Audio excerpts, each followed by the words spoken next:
Hoy vamos a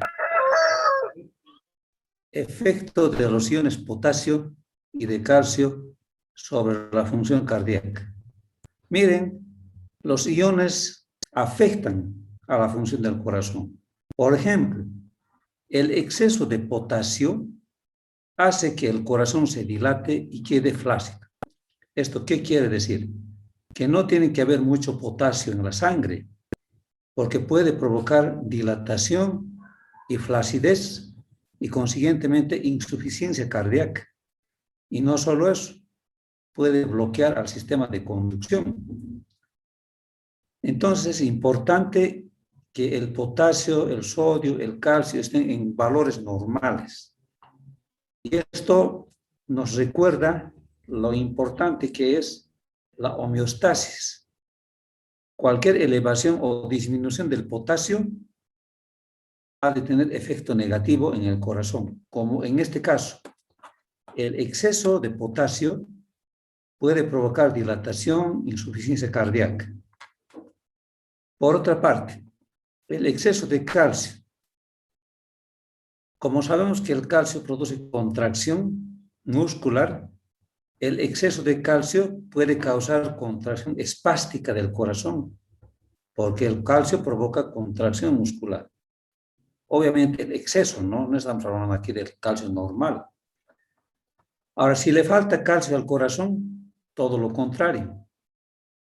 Va a presentar flacidez cardíaca.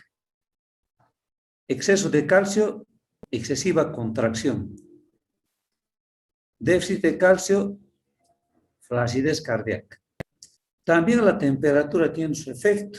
Por ejemplo, cuando aumenta la temperatura, incrementa la frecuencia cardíaca. Cuando disminuye la temperatura, también disminuye la frecuencia cardíaca. Es interesante ver que cuando la persona tiene fiebre, su corazón late rápido. Y se dice que por cada grado de temperatura que sube, subiría 10 latidos más. Eso es importante saber. Si nuestro cuerpo está con 38, 39 grados de temperatura, con hipertermia, con temperatura alta, obviamente el corazón acelera. 10 latidos por cada grado centígrado de temperatura que sube en el cuerpo, entonces aumenta 10 latidos más. Bien. Veamos la estimulación rítmica del corazón. El corazón está dotado de un sistema especializado. Uno, para generar rítmicamente impulsos, y dos, para conducir estos impulsos por todo el corazón. ¿Dónde se generan rítmicamente los impulsos? En el nudo sinusal, llamado también nódulo de Katie-Flack. Aquí se inician los impulsos autoinducidos. Ya dijimos que estas células son automáticas, ¿no? Automáticamente van induciendo estímulos potenciales de acción. Este nódulo sinusal o nodo sinusal es una estructura pequeña, aplanada, elipsoide, 3 milímetros de ancho, 15 milímetros de largo y 1 milímetro de espesor, situado en la pared posterior lateral de la aurícula derecha, debajo y algo lateral respecto a la desembocadura de la vena cava superior. Su potencial de membrana en reposo, miren ustedes, es menos 55 milivoltios. ¿Cuánto era en la fibra nerviosa grande? Menos 90. En el músculo esquelético, menos 90. En el músculo cardíaco, menos 80 a menos 90. Este es menos 55 en el nódulo sinusal. Por otra parte, las fibras del nódulo sinusal son autoexcitables. Ya sabemos que es debido a la importante permeabilidad intrínseca que tiene al sodio. Es decir, estas células del nódulo sinusal tienen aberturas en donde fácilmente el sodio entra, es muy permeable, dice. Entonces, cuando el sodio entra, ya sabemos, produce despolarización. Y es por ese motivo que estas células son autoexcitables, porque son muy permeables al sodio. Entonces, aprendan bien que el nódulo sinusal o de Katie Flag es el lugar donde se generan los estímulos del corazón. Y está ubicado en la aurícula derecha. Y su potencial de acción es de menos 55 milivoltios. En este dibujo podemos ver el nódulo sinusal, desde el cual empiezan los impulsos que posteriormente van a viajar por 3 vías internodales, una anterior, media y posterior, para llegar al otro nódulo, llamado nódulo aurículo-ventricular, o nódulo de Ashok-Tawara, así se llama, ¿no? Bien. Entonces, hay 3 vías internodales, una anterior llamada de Bachmann, una media, la de Wenckebach, y la posterior, la de Torre. La rama anterior se divide en 2 haces, uno que se dirige a la aurícula izquierda, denominado fascículo interauricular anterior, y otro va al nódulo auriculoventricular. A ver, aquí debe haber algún dibujo. Aquí está. Vean ustedes en este dibujo. La vía internodal anterior se divide en 2, una que va a la aurícula izquierda y otra va al nódulo auriculoventricular. Obviamente tiene que haber una vía que vaya a la aurícula izquierda, ¿no? Si no, ¿cómo la aurícula izquierda se va a contraer? Entonces, esta es la que produce esa contracción. Es muy bonito este esquema, este dibujo. El tracto internodular anterior se le llama de Bachmann, el mediano, Wenckebach, y el posterior de Torre. Luego aquí está el nódulo auriculoventricular, o llamado también de Ashok-Tawara. Y sabemos que esta se llama de Katie Flag, nódulo sinoauricular. En este dibujo podemos ver muy bonito las cuerdas tendinosas, los músculos papilares, que si estas cuerdas tendinosas se revientan, ya hemos dicho que esta válvula no serviría, no podría funcionar. Bueno, sigamos adelante. El nódulo auriculoventricular está localizado en la porción posterior del tabique de la aurícula derecha. Este nódulo, ¿no? Inmediatamente por detrás de la válvula tricúspide, contiguo a la desembocadura del seno coronario. Sabemos que el seno coronario, jóvenes, lleva sangre venosa, ¿no? Desde las arterias coronarias, la sangre llega a la aurícula derecha como sangre venosa a través del seno coronario. El impulso desde el nódulo sinusal, tras viajar por las vías internodales, alcanza este nódulo auriculoventricular en 3 centésimas de segundo, después de haberse originado en el nódulo sinusal. Luego existe un retraso de 9 centésimas de segundo en el mismo nódulo auriculoventricular. Y finalmente, en el haz penetrante auriculoventricular, en este haz penetrante, hay otro retraso de 4 centésimas de segundo. Entonces, desde el nódulo sinusal hasta el nódulo auriculoventricular, ¿cuánto tarda, dice, en llegar el estímulo? 0, a ver, no han captado, no han agarrado, aquí está, miren, 0,03. Hasta aquí tarda 0,03, 3 centésimas de segundo. Y este impulso que llegó rápidamente hasta aquí, aquí sufre un retraso. ¿Cuánto dice? 0,09. Correcto. En el mismo nódulo, 0,09. Hay otro retrasito más en el haz auriculoventricular, en este haz que está entrando ya los ventrículos, de 0, ¿cuánto era? 0. 4 segundos. En total, ¿cuántos segundos se retrasa el impulso? Sumaremos 0,03, mejor 0,09 más 0,04. ¿Cuánto sería? El retraso total es de 0,13 segundos. Este es el retraso total. Entonces, desde el nódulo hasta el haz auriculoventricular tarda 0,16 de segundo, porque a este 0,13 hay que sumarle el 0,003. Esto es importante, ¿por qué? Porque cuando veamos el electrocardiograma vamos a ver lo siguiente. La onda P, vamos a ver el segmento PR y el complejo QRS. En esta forma, ¿no? El impulso en el corazón nace en el nódulo sinusal. El nódulo sinusal está aquí. Aquí está naciendo el impulso. Una vez que el impulso nace, ha de viajar por las aurículas. Y al viajar por las aurículas ha de producir contracción auricular.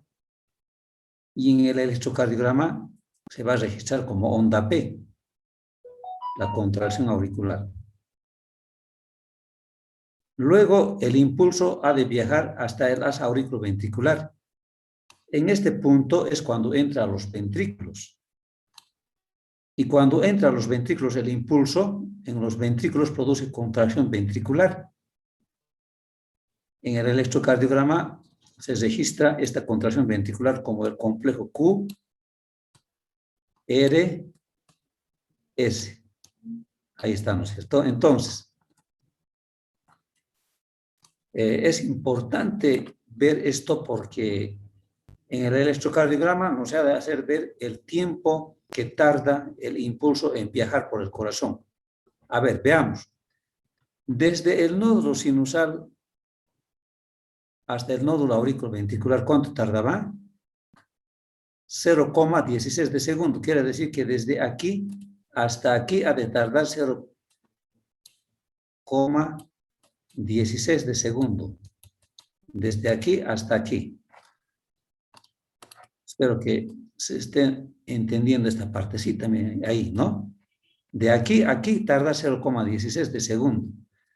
En el electrocardiograma entonces vamos a medir esto. Si está en 0,16 de segundo, este corazón está bien. ¿Qué tal medimos 0,25 de segundo?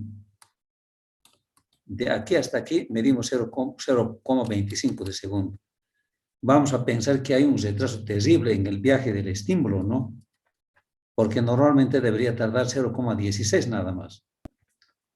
Cuando veamos el hecho vamos a repasar todo esto, pero por el momento no se olviden que el impulso que nace en el nódulo sinusal hasta el haz auriculoventricular tarda 0,16 de segundo. Esto es importante. Ahora, ¿por qué hay ese retraso? ¿Por qué el impulso no viaja rápido? Uno, porque sus fibras tienen potenciales de membrana en reposo mucho menos negativos que del resto del miocardio. Y dos, porque existen pocas uniones laxas. Por tanto, existe una elevada resistencia a la conducción de iones, los cuales estimulan. Por eso, entonces, hay retraso a nivel del nódulo auriculoventricular. Luego, el impulso, cuando llega al nódulo auriculoventricular, entra al ventrículo y hace conexión con los dos haces, ¿no? El haz derecho y el haz izquierdo. Estas fibras, llamadas de Purkinje, son grandes, incluso mayores que las fibras musculares ventriculares. Y la velocidad de transmisión del impulso en el sistema de Purkinje es rápido. Es de 1,5 a 4 metros por segundo. Una característica del haz auriculoventricular es que la conducción es unidireccional, siempre va de arriba a abajo, nunca puede volver atrás. Siempre es de arriba a abajo, de la aurícula al ventrículo. Es unidireccional. Eso significa, jóvenes, cuando decimos unidireccional, el impulso tiene que ir de la base del corazón a la punta del corazón. Esa es la dirección. ¿Alguna pregunta hasta este punto, jóvenes? ¿Alguna duda? Sigamos viajando. La porción distal del haz auriculoventricular se dirige hacia abajo, en el seno del tabique interventricular, y camina por ahí unos 5 a 15 milímetros hacia la punta del corazón. Después se divide en sus ramas derecha y rama izquierda, situadas debajo del endocardio. Estas ramas se dividen en ramas más pequeñas. Las fibras terminales de Purkinje penetran 1/3 de la masa muscular y se ponen en contacto con las fibras miocárdicas. Desde el momento en que el estímulo penetra en las ramas del haz, en el tabique ventricular, hasta que alcanza las terminaciones de las fibras de Purkinje, el tiempo transcurrido es de 0,03 de segundo. Desde el momento en que el estímulo penetra en las ramas derecha e izquierda, quiere decir, hasta que alcanza las terminaciones de las fibras de Purkinje, el tiempo transcurre 0,03 de segundo. Sigamos. Esto es toda una secuencia, jóvenes. Miren, desde las terminaciones de las fibras de Purkinje se transmite por la masa muscular ventricular, es decir, por las propias fibras miocárdicas. La velocidad de transmisión aquí en los músculos, en las fibras musculares, es de 0,3 a 0,5 metros por segundo. Por tanto, el tiempo total de transmisión del estímulo cardíaco desde las ramas iniciales del haz hasta la última fibra miocárdica ventricular es de 0,06. Este dibujo nos va a ayudar, jóvenes. Miren aquí, el impulso nace en el nódulo sinusal.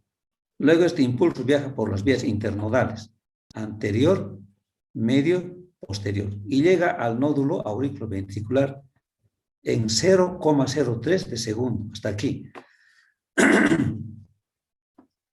Aquí hay un retraso, ¿no? De 0,09. Otro retraso hay cuando penetra al ventrículo, en el llamado haz auriculoventricular, era de 0,04. Una vez que penetra el haz auriculoventricular, el tiempo que tarda en viajar el estímulo nervioso del nódulo sinusal hasta aquí es 0,16 de segundo, hasta aquí. Luego, el impulso viaja por la rama izquierda y la rama derecha del tabique interventricular. Y luego estas ramas se dividen en las llamadas fibras de Purkinje. Miren, aquí está dividiendo en ramas de Purkinje. Desde aquí, jóvenes, desde aquí, desde donde nace la rama izquierda y la rama derecha, hasta la última fibra de Purkinje, ¿cuánto tarda? 0,03 de segundo. ¿Está claro? Desde aquí hasta la última fibra tarda 0,03 de segundo. Desde ahí hasta aquí. Luego dice que estas fibras de Purkinje, digamos que esta línea roja es la fibra de Purkinje, hace sinapsis con una fibra muscular, del ventrículo. Y la velocidad en este músculo del ventrículo ya no es pues 4 metros por segundo, como en la fibra de Purkinje, sino es 0,3 a 0,5 metros por segundo, es decir, se hace lento. Entonces, el estímulo que llega hasta la última fibra la fibra de Purkinje, pasa a los músculos del ventrículo. En los músculos del ventrículo, el estímulo viaja por toda la fibra muscular del corazón del ventrículo, en la cual tarda, dice también, 0,03, haciendo un total de 0,06 de segundo. Ya, diríamos entonces, desde aquí hasta la última fibra muscular del ventrículo tarda 0,06 de segundo. Y ahí termina su viaje el potencial de acción, el estímulo nervioso que llega a todo el corazón. A ver, Paola Micaela es, ¿no?, la que me está mirando en su perfil. A ver, Paola, usted diga, ¿dónde nace el estímulo? ¿Cómo se llama esto? El nódulo sinusal. ¿Qué también se llama el nódulo sinusal? Nódulo de Kate y Flack. Luego, ¿por dónde viaja este impulso? Paola, ¿por dónde viaja? Una vez que nace el nódulo sinusal. ¿Cómo se llaman estas vías? Vías anteriores y posteriores del nódulo sinusal. se llama vías internodales. Están entre dos Sí. nódulos. Una anterior, una media, una posterior. Hasta llegar al nódulo auriculoventricular, ¿cuánto tarda este estímulo? ¿Cuánto tarda hasta llegar aquí? 0,03 segundos. Muy bien. Luego hay un retraso, dice aquí, ¿no es cierto? El estímulo se frena aquí. Viaja lentamente. Tarda hasta aquí 0,16 de segundo. 0,9. Ah, Claro, es 0,9 y 0,04 es aquí, ¿no es cierto? sí. Y hasta aquí, desde el nódulo sinusal hasta que llega al ventrículo, tarda 0,16 de segundo en total. En total. Ahora, de aquí el estímulo viaja por estas dos ramas. Una rama derecha y una rama izquierda, ¿no? El estímulo viaja y llega hasta la última fibra llamada red de Purkinje. ¿Cuánto tarda hasta la última fibra de Purkinje? 0,03 segundos. Muy bien. Luego, el estímulo hace contacto con la fibra muscular. Eso hay que entender bien. Esta era una fibra especializada en conducir a 4 metros por segundo. Llegaba velozmente. Ahora hace contacto con una fibra muscular, en donde el estímulo ya es lento. El estímulo viaja 0,3 de segundo, dicen, ¿no? O sea, lento. Ese estímulo llega al músculo y por todo el músculo el estímulo se distribuye. ¿Cuánto tarda en los músculos en De viajar? 0,3 a 0,5 metros por segundo. No. ¿Cuánto tarda en llegar hasta la última fibra del músculo cardíaco? En total, 0,03. 0,06. 3, ¿no es cierto? Entonces, desde aquí hasta la última fibra muscular tardaría 0,06 de segundo. En el electrocardiograma vamos a repasar todo esto ya, pero vean ustedes cómo el impulso eléctrico que nace en el nódulo sinusal viaja por todo el corazón, rápidamente porque tiene un sistema especializado de conducción formado por las haces internodales y por las ramas derecha e izquierda y las fibras de Purkinje. Por todo ello, el estímulo viaja velozmente. Basta que se bloquee una de estas ramas, el estímulo ha de tardar mucho en viajar y el corazón ha de ser lento. A eso llamamos bradicardia. A eso llamamos patología, ¿no? Bien. Eso en cuanto a la velocidad de viaje, ¿no? Ahora veamos el control de la excitación y de la conducción en el corazón. Esto es bonito. En las fibras del nódulo sinusal hay descargas de frecuencias entre 70 a 80 veces por minuto. Esto quiere decir que el corazón late entre 70 a 80 veces por minuto. Pero también en el nódulo sinusal existen estímulos autoinducidos que, igual que el nódulo sinusal, pueden trabajar igualito, con una diferencia, de que la velocidad de impulsos en el nódulo sinusal es de 40 a 60 veces por minuto.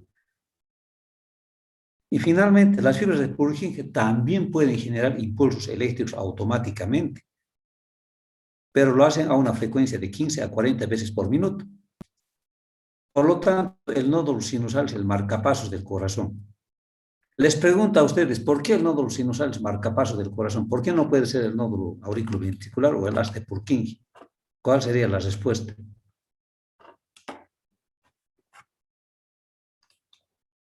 A ver, ¿quién se anima a responder? Porque, doctor, en el nódulo sinusal se encuentra el más,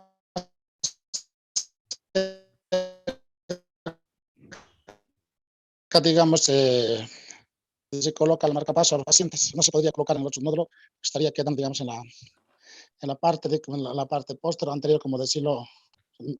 No es la ubicación en sí. ¿Qué dicen sus compañeros? ¿Qué dicen el resto? ¿Por qué el nódulo sinusal es considerado el marcapaso del corazón? Aquí está el nódulo sinusal, aquí está el nódulo auriculoventricular y aquí están las fibras de Purkinje. Doctor, sería porque ahí empieza el potencial de acción. No, tampoco. Tampoco. ¿Por qué será? ¿Que tiene mayor frecuencia, doctor? Claro que sí, porque tiene mayor frecuencia. A ver, 10 alumnos de fisiología hagan trote. El primero que está en el grupo que está trotando ha de ser el que ha de llevar el marcapaso, ha de ser el que ha de dirigir a todos, ¿no es cierto? ¿Sí o no? En un grupo de corredores, el primero que está en la punta corriendo es el que lleva el paso de todos, porque es más veloz. Por eso es el marcapaso. Porque estos otros son muy lentos. Entonces, el que predomina es el marcapaso, el sinusal, el nódulo sinusal. Experimentalmente, ¿qué tal si nosotros lo bloqueamos al nódulo sinusal? Lo dejamos fuera de combate al nódulo sinusal. ¿El corazón entra en paro cardíaco y la persona se muere o no? ¿Qué opina? No, doctor, ¿Por qué no? porque lo va a reemplazar el nódulo auriculoventricular. Correcto, muy bien. Este nódulo auriculoventricular toma el mando de la tropa de corredores. ¿Por qué? Porque su frecuencia es ahora 40-60, más veloz que los de Purkinje. Esta persona no se va a morir. Su corazón va a seguir trabajando porque ahora el nódulo, el marcapaso va a ser ahora el nódulo auriculoventricular. Pero este corazón ha de latir lento, 40-60 latidos por minuto. ¿Qué tal si nosotros lo bloqueamos a esto más? ¿El paciente se va a morir? No, doctor, ¿Por qué? le sigue supliendo la fibra de Purkinje, doctor. Correctamente. Entonces aquí el marcapasos serían las fibras de Purkinje. Entonces el corazón, jóvenes, es un tejido tan especial que solito se genera su automatismo. Ya les dije que cuando se saca del tórax al corazón, por un momento continúa latiendo el corazón fuera del cuerpo. Interesante, ¿no es cierto? Entonces, aclaro, el marcapaso del corazón es el nódulo sinusal porque en ella se generan estímulos eléctricos más rápido que los otros. Por eso es el marcapaso. Prácticamente el corazón tiene varios lugares con potenciales de generar autoinducidamente estímulos eléctricos, ¿no? Por eso es que en el corazón hay muchas enfermedades, dependiendo de la lesión de estos lugares. Bien, está claro, ¿no? ¿Por qué se llama marcapaso? Creo que todo el mundo ha comprendido eso. Bien, hoy vamos a quedar acá, jóvenes, para continuar el día lunes. Aprovechen su fin de semana en estudiar. Nos vemos el